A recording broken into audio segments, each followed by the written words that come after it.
that's the psychology. You got to understand how, when you look at slavery, you be like, but there's 5,000 of y'all. Why don't y'all just get together and just... Even in slavery.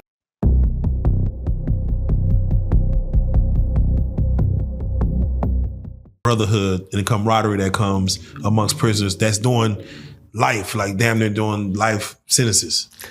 And you know, I do a lot of speaking. Yes. So when people ask me about what's Angola like, I always send them to that movie. Because that movie, really, without the comedy, that's Angola. Man. Without the comedy and without the scrapes. Okay, yeah. Everything else, man, that's Angola. What was it about it that's so close just to, you know? Everything. Okay. Nothing. Everything about that movie. Even the CEOs and the daughters and the... Everything. That's Angola. Oh, man. Without the comedy. Just keep it serious. You got your comedic days, but that's Angola. That, man, you can look at that movie and just say, even with the airplane. Oh yeah. Because they got a script. Yeah, and they got a doctor fly in. He flies his own plane. Then they had prisoners when I first came, used to crop dust. Yeah. Do the crop prisoners.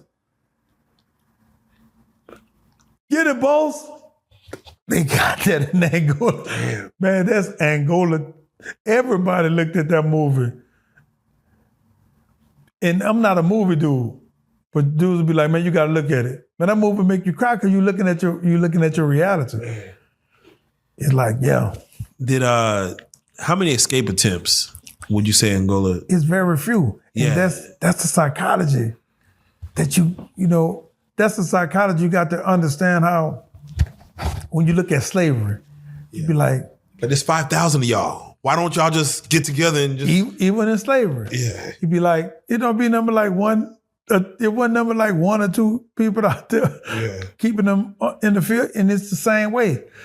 You got to understand the psychology behind it. Like, man, cause I used to be asking that question in prison, like, man. Why don't we revolt? Dang. So what do you think about the psychology is? Because people tell me Angola, it's a city within itself, but there's nowhere to really go. Like, yeah, if you ain't really got no outside help, man, Angola, from the main street, it's like 26 miles. 26 miles to get to the main road. To the main road. Dang. And so you ain't going through number woods. You got houses down the street, but all them. Yeah, they probably work. All them either gonna work for Angola or work with Angola. Yeah. So it's like,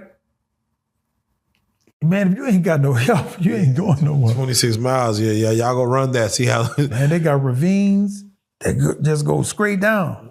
Oh, you go up and down. It's woods, and it's around, it's water around them. Yeah. So it's like...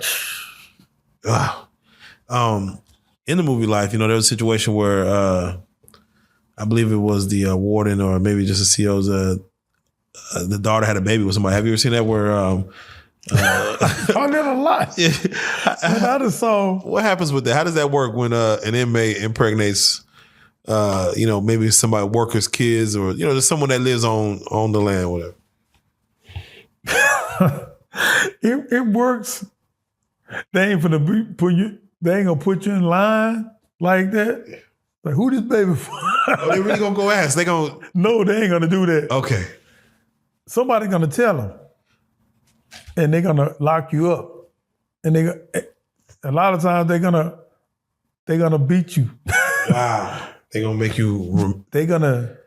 There's a movie called Mississippi Messiah. No, I haven't seen that one.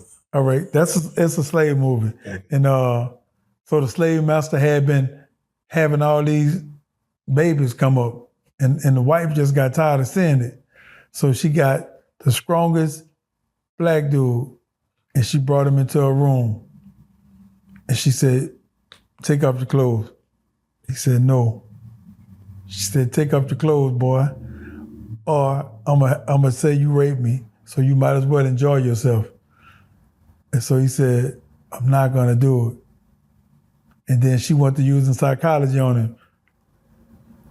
Your mama was raped by my husband. Your wife was raped by my husband. And then she went to stripping his clothes off, and he tore her up. And she had a baby. And the husband was there. So when the baby came out and he saw that it was black, he tore that biblical card out of it. And he made her tell who did it. He knocked off, and he went and got him. And he told him, get in that pot. He had a big old pot out there. Man, I watched this movie when I was a baby, and I'll never forget this movie. I ain't never saw it again. And he had the pot. The water was up under that pot. He said, get in. He's like, no. So he said, get in that water, boy. He said, I'm not getting in there. And he went to hitting him with that big old fork that raked the leaves up. And it made him get into the water. You know, he killed him. Oh, man. But it's situations like that when you, sometimes, you know, they get to having babies up there at one time. But now it's like, kind of like normal now. Yeah, this is back in the day. This is, again, we're talking back in the day. When women first started coming in there. Oh, I can only imagine.